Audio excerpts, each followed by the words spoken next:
Check bounce થયો પણ loan સાબિત ન થઈ. મધ્યપ્રદેશ હાઈકોર્ટનો સ્પષ્ટ સંદેશ આવ્યો. મિત્રો 9 ફેબ્રુઆરી 2026ના રોજ મધ્યપ્રદેશ હાઈકોર્ટે એક ચેક રિટર્નના કેસમાં આરોપીને નિર્દોષ છોડતો જે ચુકાદો હતો એ યથાવત રાખ્યો.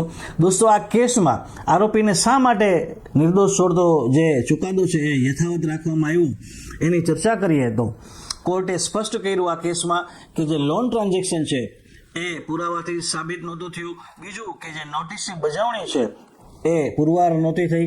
ત્રીજું, મધ્યપ્રદેશ હાઈકોર્ટે સ્પષ્ટ કર્યું કે ચેક રિટર્નના કેસમાં નેગોશિયેબલ ઇન્સ્ટ્રુમેન્ટ એક્ટની કલમ 139 હેઠળ જે ધારણા કે જે પ્રિઝમ્પશન આપવામાં આવ્યું છે એ એમને લાગુ કરી શકાય નહીં. આ કેસથી નામદાર મધ્યપ્રદેશ હાઈકોર્ટે સ્પષ્ટ કર્યું છે કે ચેક રિટર્નના કેસમાં માત્ર સહી કરેલો ચેક રિટર્ન કરાવી અને કેસ સાબિત કરવો કે સાબિત થાય એવું માની શકાતું નથી. માત્ર ચેક છે એ કાફી નથી, પરંતુ ફરિયાદીએ પોતાનું કાયદેસરનું લેણું છે એ પુરવાર કરવું પડે અને ફરિયાદીએ નોટિસની બજાવણી કરી છે એ પણ પુરવાર કરવું અનિવાર્ય છે.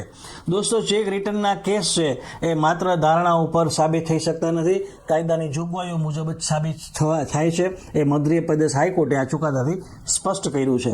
મિત્રો, આ જ પ્રકારના કાનૂની અપડેટ અને નવા કાયદાના વિશ્લેષણ અને ચુકાદાના વિશ્લેષણ જાણવા માટે કાયદાની વાતોને ફોલો કરો, કાયદાની વાતોને સબસ્ક્રાઇબ કરો અને તમારો ચેક રિટર્નના કેસને લગતું કોઈ પણ પ્રકારનો પ્રશ્ન હોય, કોઈ પણ પ્રકારની મૂંઝવણ હોય તો કોમેન્ટ બોક્સમાં જરૂરથી મૂકશો, અમે એનો જવાબ આપશું.